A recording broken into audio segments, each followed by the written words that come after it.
किसका? मनुष्य के मस्तिष्क का। तो वो मनुष्य के मस्तिष्क के सबसे जो बाहरी आवरण होता है जिसे हम लोग खोपड़ी कहते हैं। क्या कहते हैं? खोपड़ी। तो खोपड़ी जो है तो क्या करता है? नियंत्रण, याद रखो, खोपड़ी के जस्ट नीचे का जो आवरण होता है जिसे ढका हुआ होता है, खोपड़ी तो चूंकि हमारा बाहरी आवरण होता है, तो उसके जस्ट नीचे का जो आवरण होता है जिससे हमारा ब्रेन पूर्णतः सुरक्षित होता है, मजबूत आवरण होता है, उसे हम लोग क्रेनियम कहते हैं। क्या कहते हैं? क्रेनियम। वैसे याद रखेंगे, यह जो है सो ब्रेन हमारा सबसे महत्वपूर्ण कोमल अंग होता है अंदर का ना, जो क्या करता है? आपके नियंत्रण और समन्वय में महत्वपूर्ण भूमिका निभाता है। तो हम कह रहे थे क्रेनियम गुहा में ही अपना मस्तिष्क सुरक्षित रहता है। तो सबसे पहले याद रखेंगे कि जिस गुहा में हमारा मस्तिष्क सुरक्षित रहता है उस गुहा को क्या कहते हैं? क्रेनियम गुहा। क्या कहते हैं? क्रेनियम गुहा। अब याद रखेंगे कि मस्तिष्क के जस्ट ऊपर वाले भाग, ये अपना मस्तिष्क हुआ, जस्ट ऊपर वाले भाग में तंतु में उत्तकों से एक झिल्ली बनी हुई होती है। तंतु में उत्तकों से एक झिल्ली बनी हुई होती है ना, जिस झिल्ली को हम लोग मेनिंजीज झिल्ली कहते हैं। क्या कहते हैं? मेनिंजीज झिल्ली, यहाँ पर लिखा हुआ है। उसका हम फिर बात कर रहे थे कि मेनिंजीज झिल्ली जो है वह क्या करता है कि ब्रेन की, मतलब चूंकि ब्रेन आपका काफी कोमल है, ये बात हम आपको बार बार बता रहे हैं, तो ब्रेन को बाहरी आघातों से और दबावों से क्या करता है? रक्षा करता है। मतलब बाहर से कोई अगर चोट लग गया ना, या किसी बात का एक बहुत प्रेशर जो हो गया होता है ना, कोनो चीज का वजन बहुत बढ़ गया, तो उस कंडीशन में आपका कौन रक्षा करता है? मेनिंजीज ना। हम आपको बताया मेनिंजीज झिल्ली होती है, लचीली झिल्ली होती है, जो तक बहुत प्रेशर पड़ता है तो क्या होता है? दबता है ना, और आपका ब्रेन पर क्या होता है? बहुत ज्यादा असर नहीं पड़ने देता है। उसके बाद हम बात कर रहे थे कि वो मस्तिष्क का जो आयतन, याद रखेंगे, आयतन लीटर में होता है, और जब उसका हम भार या वजन की बात करते हैं, वजन तो किसी में होता है?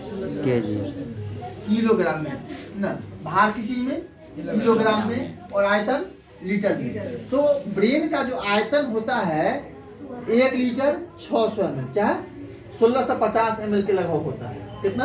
1650 ml।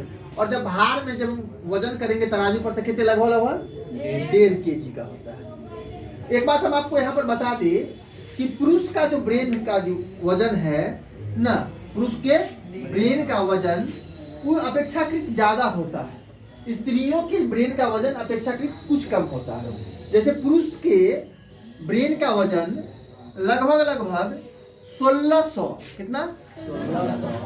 1600 से 1700 ग्राम, मतलब 1 किलो 700 ग्राम करीब 1 किलो 700, 1 किलो 600 ग्राम इस तरह पाया जाता है। जबकि महिलाओं का जो ब्रेन का वजन है उसका कितना होता है? लगभग 1 किलो 300 से 1 किलो 400, 1300 से 1400 ग्राम। इसलिए कहा जाता है कि औरतों का दिमाग छोटा होता है। नहीं, मतलब ऐसी बात नहीं है, मतलब मैं ये नहीं कह रहा हूँ, बट फिजिकली जो बायोलॉजी कह रहा है, इसलिए मतलब आकार में छोटा, चलने में कैसन है ये बात तो तुम लोग जानो। आप देखते हैं आगे कि मस्तिष्क को जो है मुख्यतः कितने भागों में बांटा जाता है? 3 भागों में। अग्र मस्तिष्क, मध्य मस्तिष्क और पश्च मस्तिष्क। हम आपके जानकारी के लिए एक बार फिर से इस फिगर में याद दिला दे कि ये जो अपना ऊपर का ये जो दिख रहा है फिगर आपको, जो ऊपर उठा हुआ धसा हुआ की जो संरचना होती है, उसे हम लोग क्या कहते हैं?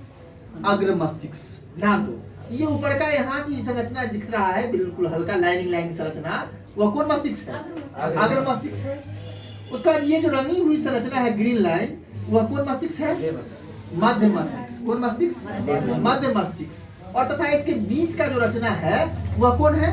पश्च मस्तिष्क। लेयर बाय लेयर हमारे मस्तिष्क को कितने भागों में बांट दिया गया? 3 भागों में बांटा गया है। अब याद रखेंगे अग्र मस्तिष्क का जो है यहाँ पर 2 भागों में बटा होता है। इस फिगर में हम आपको नहीं दिखा पाए हैं। इस तरह जो आपका फिगर होता है, यहाँ पर ब्रेन जो है 2 भागों में बटा होता है, मतलब एक बायां गोलार्ध करके और एक दायां गोलार्ध करके, और दोनों किससे जुड़ा हुआ रहता है? कॉर्पस कैलोसम से। ये बात आपको ऑलरेडी पता है। चलिए फिर हम बात कर रहे थे, अब अग्र मस्तिष्क के बारे में थोड़ा जो है हम लोग स्टेप बाय स्टेप जानेंगे। हाँ, अग्र मस्तिष्क को भी हम लोग बांटा है 2 भागों में, सेरेबरम और डाइएन्सेफलॉन। जबकि पश्च मस्तिष्क को भी हम लोगों ने 2 भागों में बांटा, अनुमस्तिष्क और मस्तिष्क स्टेम, ब्रेन स्टेम। चलिए अब बात कर रहे थे इसका जो कार्य होता है क्या होता है। वो सबसे पहले आवेग ग्रहण करता है। आवेग ग्रहण बात समझे। अभी हम आपको बताए कि जो ही आपको क्या हुआ कि रास्ते से जा रहा था, भेलपूरी खा रहा था, कांटा गड़ा। कांटा गड़ा तो मैं क्या कर रहा, अब बताओ, जब कांटा गड़ता है तो हम लोग तुरंत पाँव पीछे खींचते हैं ना। तो कैसे आता है हम बताते हैं कि किसी सूचना को क्या करता है, सबसे पहले हमारा तंत्रिका कोशिका क्या करता है, ग्रहण करता है।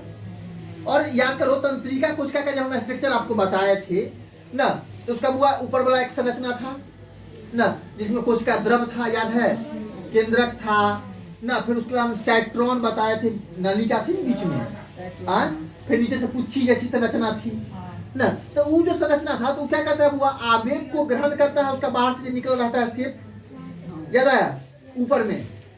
और वो आवेग को ग्रहण करके, मतलब किसी सूचना को ग्रहण करके किसी आवेग में बदल देता है, विद्युतीय आवेग में ना। और वो आवेग क्या होता है, एक से दूसरे में, दूसरे से तीसरे में, तीसरे से चौथे में ना, कन्वर्ट होकर कहाँ पहुंचता है, ब्रेन के पास। किसके पास, ब्रेन के पास। तो ब्रेन का सबसे पहला क्या काम होता है, आवेग का ग्रहण करना। अब जो आवेग ब्रेन ने ग्रहण कर लिया, ब्रेन ने आवेग ग्रहण कर लिया, तो उसका आंसर देना है। आवेग पहुंचा, उसका क्या करना है, आंसर देगा। काटा गला, अरे क्या कर रहा है, पाँव खींचो, पाँव खींचो, तो क्या करेगा, ओकर जस्ट अनुक्रिया देगा, पाँव खींचो। फिर उसके बाद क्या है, विभिन्न आवेगों का सहबंधन। फिर से अब जो है सूचना लेके चल दिया है तंत्रिका कोशिका ना। अब फिर तंत्रिका कोशिका क्या है, एक तो दूसरे कहेगा, दूसरे का तीसरा का कहेगा, अरे जागो कह दिया है, अरे जागो कह दिया, मतलब इस तरह कहते हुए एक स्टेप से दूसरे स्टेप किसके पास जाएगा, पैर के पास। पैर का की कहेगा, चल उठ, पैर तुरंत कहेगा और इतनी आसानी से नहीं उठेगा ना। कांटा करता है ना, उठाता है, इस तरह। चलो हम बात करते हैं उसका फिर क्या करता है। नॉर्मली जो ब्रेन का सबसे महत्वपूर्ण काम होता है, सूचनाओं का भंडार। जैसे हम पूछेंगे, दोबारे कल भोरे भोरे की खाया था, मार खाया था। तो कल भोरे भोरे जो मार खाए बात के ना याद है, ब्रेन में सूचना याद है। तो ब्रेन का ऐसा बात है वो जो क्या, ब्रेन का काम क्या है, आवेग ग्रहण करना, ग्रहण किए गए आवेगों की अनुक्रिया करना ना, आवेगों सूचनाओं का साथ सहबंधन बनाना और सूचनाओं का भंडार। अब चलिए हम बात कर रहे थे, सबसे पहले बात करेंगे अग्र मस्तिष्क के बारे में ना। तो सबसे पहले आपको बता दिए कि अग्र मस्तिष्क को दो भागों में बांटा गया है।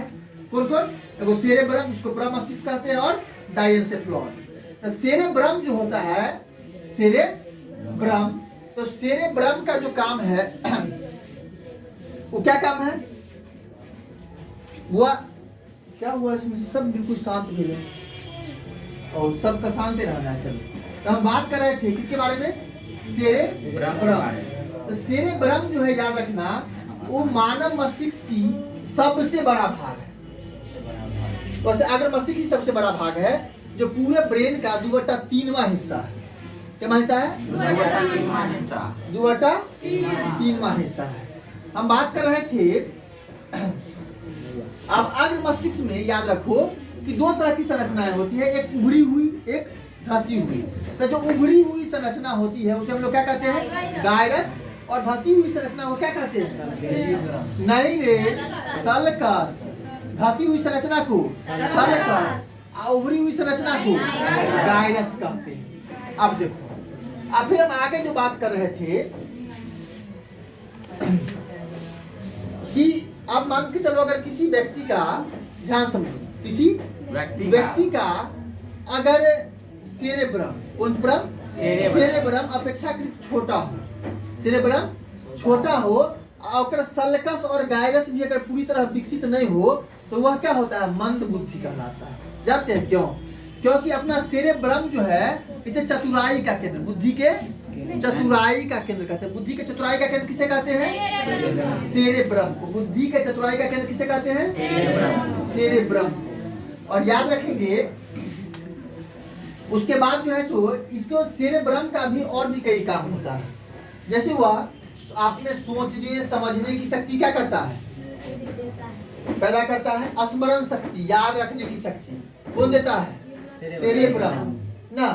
उसके बाद वो कई जो है क्रियाएं, जैसे घृणा, प्रेम, ना भय, हर्ष, कष्ट, दुख, मतलब वगैरह वगैरह जितनी है, खुशी, दुखी ना, इस सभी क्रियाओं का नियंत्रण कौन करता है?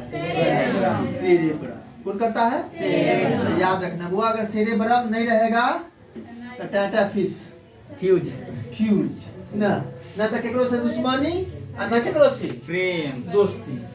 चलिए अब आगे हम बात कर रहे थे